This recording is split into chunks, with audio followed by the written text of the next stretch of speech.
Yo, what's going on, guys? It is Foxy98 here. Welcome back to a brand new video for you guys today on my channel. Today we are back with my F1 2017 career mode now, part 16 I believe this is, for the Japanese Grand Prix. This is also season 2 here with Mercedes-Benz. And the first thing to talk about then for today's episode is the upgrade, which you can see on screen. We have now got a brand new rear downforce upgrade, part of the aerodynamics, which is a part of the car that I really wanted to get a lot of work done.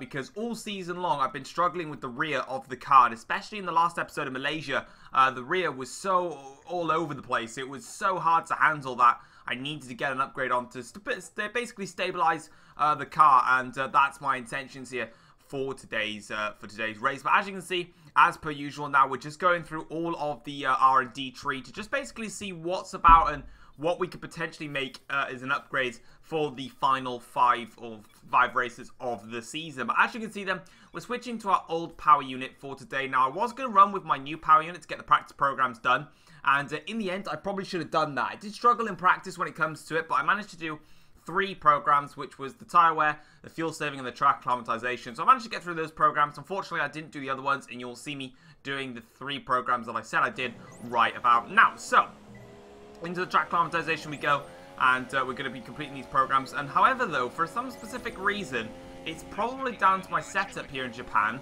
still had trouble with the rear of the car. I'm not 100% sure. It wasn't all over the place. It was just, I don't know, like, I wasn't quick in the first sector. I had absolutely no pace in the first sector, and it wasn't really fun to drive in practice. But of course, the handling does completely change when you have a brand new power unit in the car compared to an old one. So hopefully when we get a new power unit, the car will feel a lot more stable there as we get our qualifying goals, which is to get onto the front row and beat Sebastian Vettel as per usual.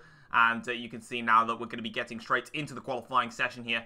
And before we do that, changing to the fresh power unit for this session, with obviously these 5 races to go. If it was in this stage with 5 races to go and I only had 4 engine components, I'd be kind of screwed, but luckily I'm not. So yeah, we got plenty of engines to use throughout the rest of the season. But anyway, then into Q1 we go, and as you can see, we've set the purple middle sector, I believe. And the middle sector was the sector that I was so strong at.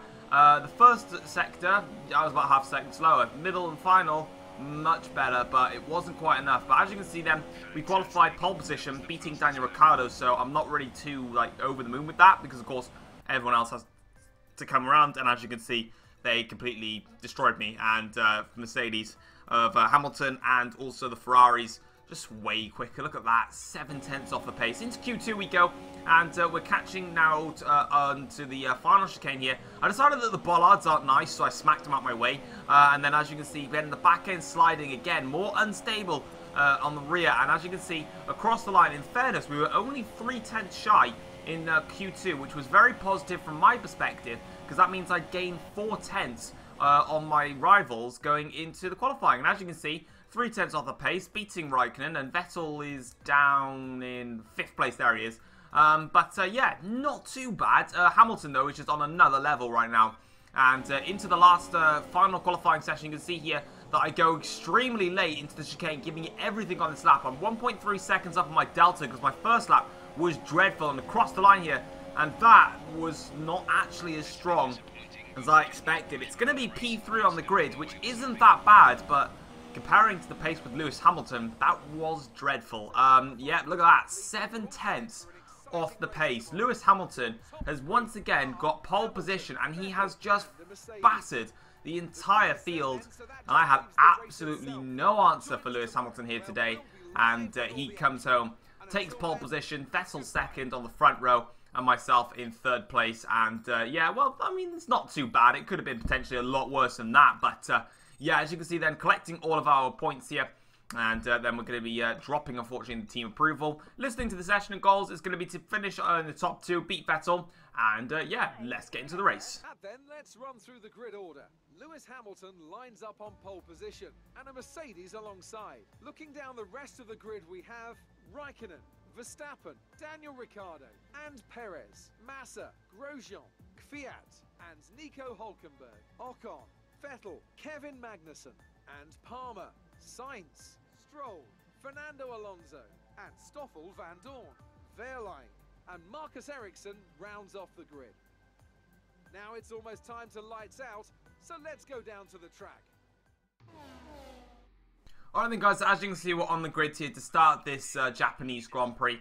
And I just wanted to say a little mini quick apologies. The audio, which you would have heard from David Croft, and also for the start of this race, is extremely quiet. For some reason, as I was finished recording the video, the first half was just as quiet as anything, and I've tried to turn it up as loud as I can, so apologies about that. But on the formation lap then, we're going to be behind Lewis Hamilton. Vettel with a penalty, so it's going to be a Mercedes front row start then, and 5 red lights here to start this Japanese Grand Prix, and it is lights out and go here to start the Japanese Grand Prix, and we've got a decent start, actually, a very good initial start, but Hamilton gets a better secondary phase of the start towards turn 1. Hamilton leads, Raikkonen going to swoop around the outside of me into turn 1, but I'm drifting in towards turn 1, and I'm actually nearly closing on the back of Hamilton now, but he's actually got a very bad exit, and the traction that we've gone right around the outside of Lewis Hamilton. Fantastic overtake there, and into the S section we go now. We're up into the lead of this race, but we can't be so comfortable because these guys are going to be much quicker in the first sector alone, and especially in these intermediate conditions, I'm going to be all over the shop. And you can see now there,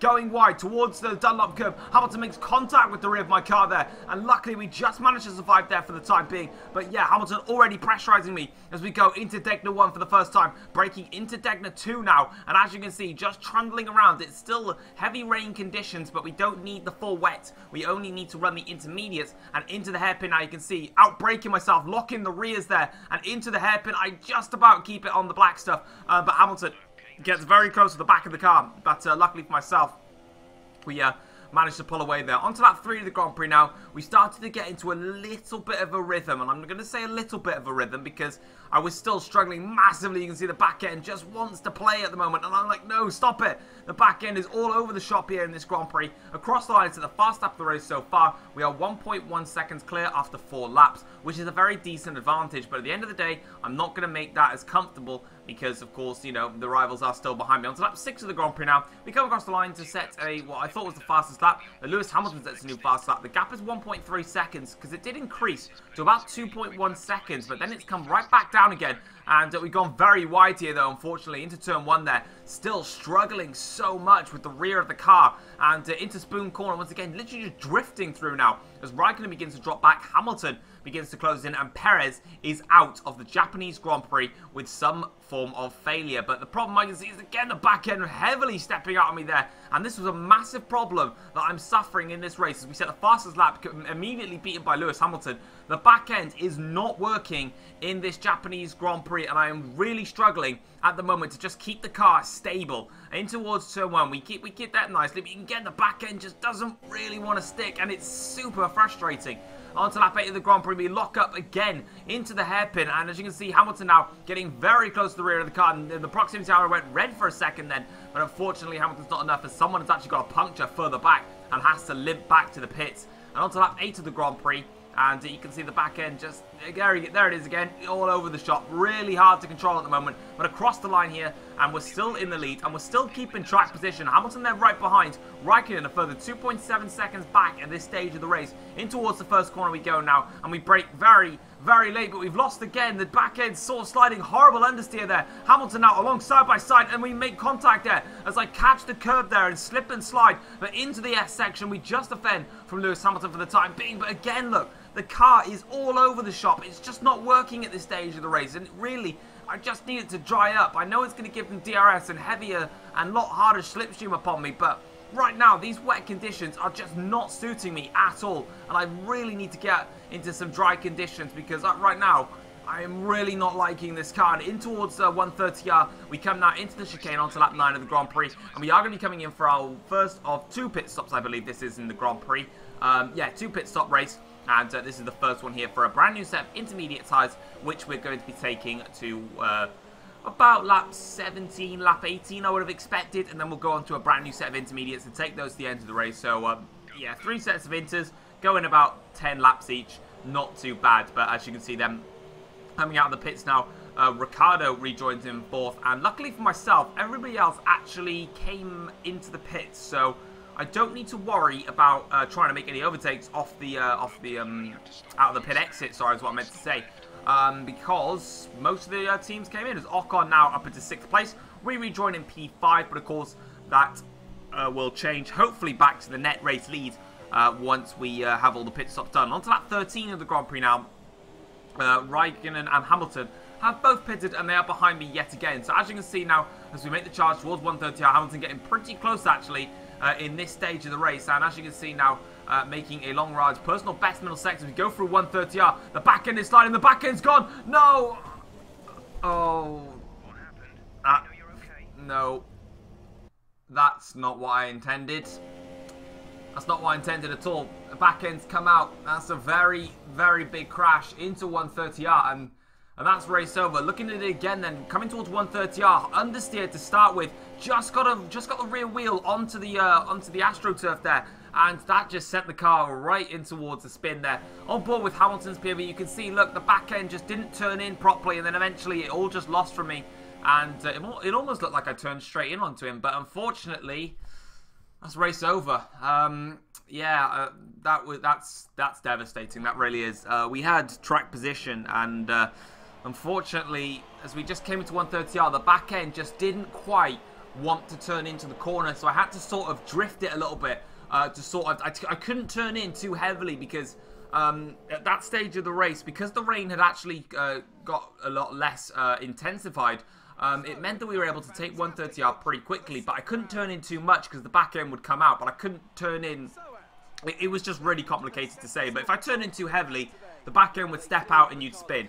In this scenario, I decided to just gently turn the car in, and then eventually the back end just kept going away from me, and then eventually it went off the circuit slightly, and then as soon as I got onto the green paint, things slid from me, and that is race over. Unfortunately, that's what happens, but there it is, guys. Lewis Hamilton picks up a Grand Prix victory after so much bad luck for Hamilton, and with me winning 4 or 5 races on the trot, Lewis Hamilton finally gets to share some glory with Mercedes-Benz, whilst I'm left probably somewhere in the locker room being very, very upset with myself.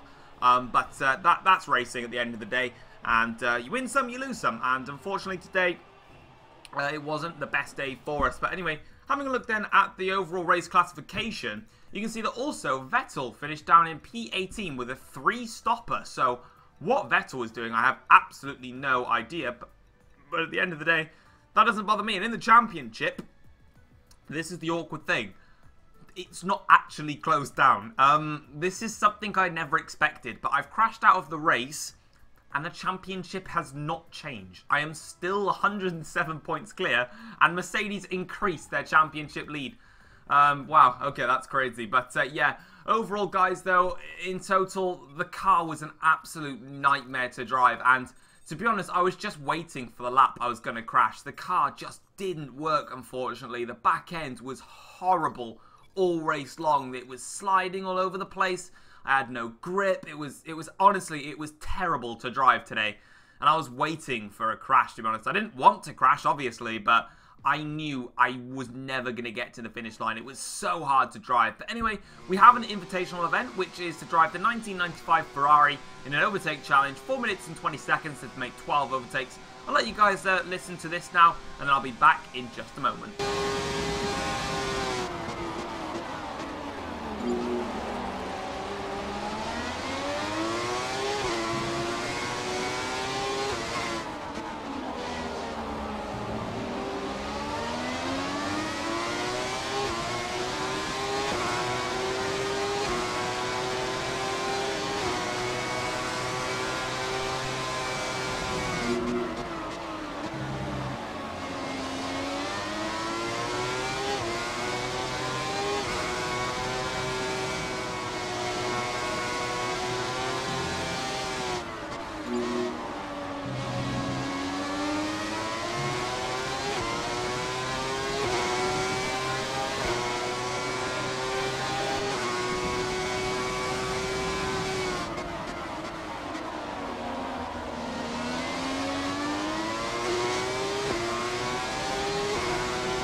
guys, so as you can see then, we've got just a couple of seconds left to go in the overtake challenge, and we're going to complete this one in fine style here. 1 second to go, there it is, and that is the Invitational Event completed. We managed to do that one, and all done and dusted there. But guys, that's going to wrap it up for today's episode of my F1 2017 career mode. If you guys did enjoy the episode, drop it a like, subscribe if you're new around here as well. And I'm also doing a lot of videos now on the second channel with Stars Battlefront, so feel free to check that out. Links in the description down below, and I'll see you guys next time. Take care all. Peace.